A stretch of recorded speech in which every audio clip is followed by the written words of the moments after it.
Hai guys, hari ini aku mau ke Candi Borobudur. Yeay! Ikuti terus keseruannya aku ya.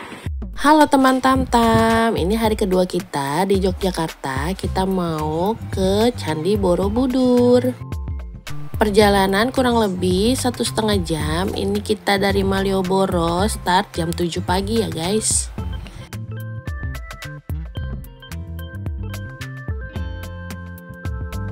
Kita udah sampai di Borobudur nih guys.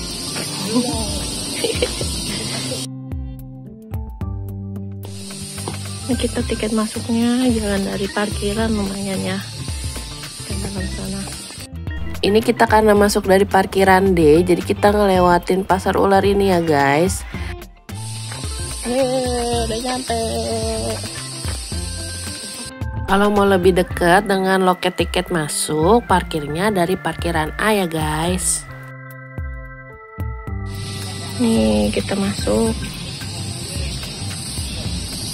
Sebenarnya bisa parkir juga di sini tuh.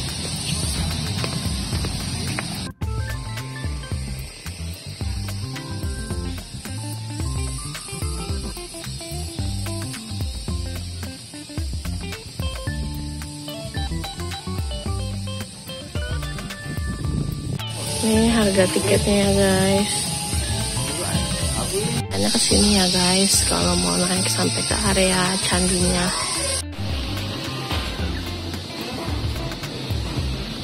Sini beli tiketnya.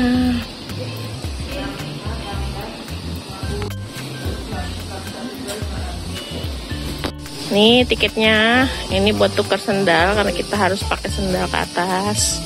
Kita dapat nomor guide-nya juga. Jadi kita nggak bakalan hilang. Ini kita harus tukar sendal dulu. Boleh kan Mbak? Boleh sih namanya. Dicoba dulu. Ya. Kita bawa sendiri. Ganti sendal. Kita nunggu lagi untuk tour guide-nya. Lagi di sini sampai tour guide-nya datang.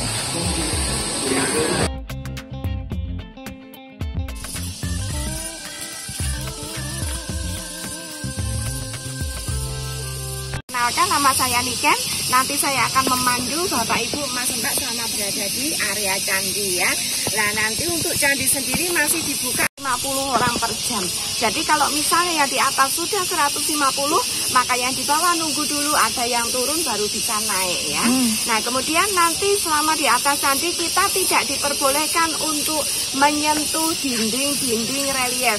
Kenapa? Karena ternyata tangan kita ini keringatnya mengandung asam yang sangat tinggi. Itu dikhawatirkan akan mempercepat pelapukan batu. Kemudian dilarang memanjat dinding-dinding candi, memanjat stupa, duduk-duduk di stupa, memasukkan tangan ke dalam stupa, itu tidak diperbolehkan ya. Nah kemudian untuk yang merokok di sini masih bisa. Nanti begitu kita naik tangganya itu sudah tidak diperbolehkan lagi ya. Nah kemudian saya cek dulu untuk sandal sudah pakai semuanya. Oke. Sudah ya. Untuk gelang sudah pakai semuanya.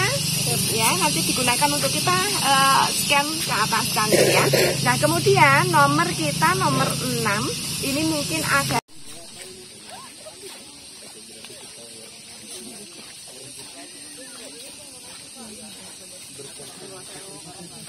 atas masih dibuka jam 9 ya, jadi masih kurang lebih 10 menitan lagi.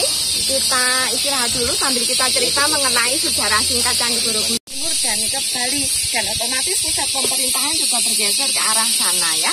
Nah kemudian tempat ini ditinggalkan kurang lebih selama 800 tahun tidak ada penghuninya. Nah 800 tahun kemudian orang-orang dari Sumatera mulai berdatangan ke sini. Yang pada saat itu mereka juga membawa serta ajaran Islam. Oleh sebab itu sebagian besar penduduk Pulau Jawa ini dihuni oleh orang Islam. Nah setelahnya kita baru masuk ke masa penemuan. Jadi pada waktu itu tahun 1814 kalau masih ingat Indonesia pernah dalam jajahan Inggris ya selama kurang lebihnya 5 tahun. Nah gubernurnya yang bernama Raffles ini kan mendengar berita kalau di barat Pulau Jawa ini terdapat candi yang sangat besar. Tapi ketika dia datang ke sini dia tidak melihat candi ini masih dalam kondisi utuh. Saat itu semuanya sudah tertutupi oleh abu gunung vulkanik dan ditumbuhi oleh pohon-pohon yang sangat besar di sekitarnya. Kemudian Raffles segera menyuruh orang untuk membersihkan candi ini. Tapi ternyata Ratna sendiri ini pun tinggal di Jawa tidak lama ya. Nih ada 150 tangga sampai ke atas. Kalau yang paling bawah sampai pelataran atasnya doang itu ada 61 tangga.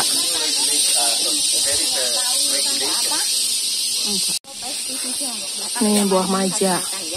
Kemudian yang sebelah sana ada pohon besar sekali. Ya, itu namanya adalah pohon bodhi. Ada yang tahu pohon bodhi? Tempat Siddhartha ya? Jadi tempat meditasinya Siddhartha Gautama dalam mencapai pencerahan ya. Nah, pohon bodhi. Nah, jadi ini ceritanya ada di sebuah kerajaan ya. Kerajaan ini sangat makmur, jadi kerajaan ini dipimpin oleh seorang raja yang sangat bijaksana dan terkenal dengan kedermawanannya yang ini ceritanya. Nah, karena sangat makmur sekali, maka para dewa-dewi ini ingin menguji apakah benar sang raja ini benar-benar dermawan. Nah, kemudian diutuslah seorang dewa. Dia menyamar menjadi seorang pengemis yang buta matanya ya. Ini ceritanya. Nah, dia datang ke kerajaan tersebut, kemudian meminta-minta kepada sang raja apa yang diminta. Ternyata bukan harta ya, yang diminta adalah matanya, mata dari sang raja tersebut. Nah, karena sang raja ini sangat baik hati, sangat dermawan, maka dia memberikan matanya. Dia kan buta itu, rajanya. Nah, karena mengetahui ketulusan sang raja ini memang benar-benar tulus, apalagi sudah memberikan daging dan mengembalikan penglihatannya kepada sang raja yang sebelah sini. Nah, ini matanya sudah kembali. Nah, kemudian raja ini bisa memimpin kerajaan tersebut dengan sangat baik. Seperti itu ya, ini salah satunya ya. Kemudian kita naik lagi ke atas ya, dari sini satu tangga itu enggak ada. Oh, Merapi Merbabu. Iya, Gunung Merapi Mbak Marijan ya? Oh iya, saya sering nonton TV. kita ada cerita sedikit di sini sebelum lanjut. Silahkan minum-minum dulu. Sini kosong, ini kosong.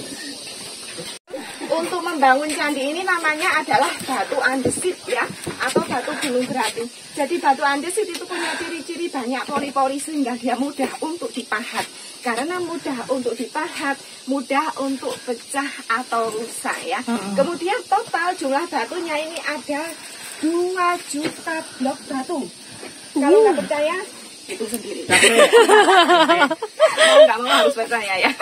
Nah, kemudian kalau kita perhatikan di sela-sela batu seperti ini tidak ada semennya sama sekali atau lem. Jadi menggunakan sistem interlocking kayak Lego, saling mengunci satu dengan yang lainnya. Ini paling aman. Kalau menggunakan semen di sela-sela batu, itu kalau ada gempa akan kalah salah satu. Kalau nggak semennya yang patah, ya batunya yang akan patah. Jadi tergantung kuat mana campurannya. Nah, tapi kalau tidak menggunakan semen, kalau ada gempa paling cuma. Nah, di sini kita punya 504 buah patung Buddha, tapi separuh lebih tidak ada kepalanya. Karena dulu waktu terjadi gempa bumi, mereka kan jatuh patah. Bagian leher sama lengan itu tipis, jadi paling banyak patah pasti. Roro Jonggrang itu.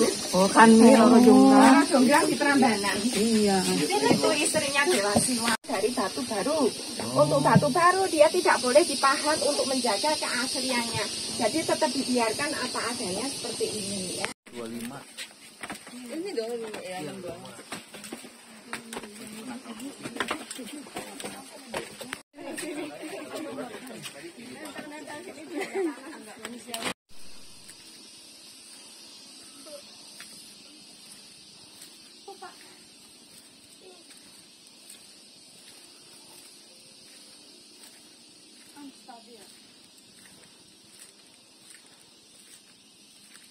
Ini turunnya kita scan gelang kita lagi ya guys. Kita mau naik delman, ini harganya 100.000 aja. Ini lewatin Bat Kampung. Anda punya terakhir pintu parkir utama. Bat Kampung itu yang kampung pertama itu Sabrang Bawong. Oke deh guys, sampai bertemu lagi di keseruan aku selanjutnya. Bye-bye.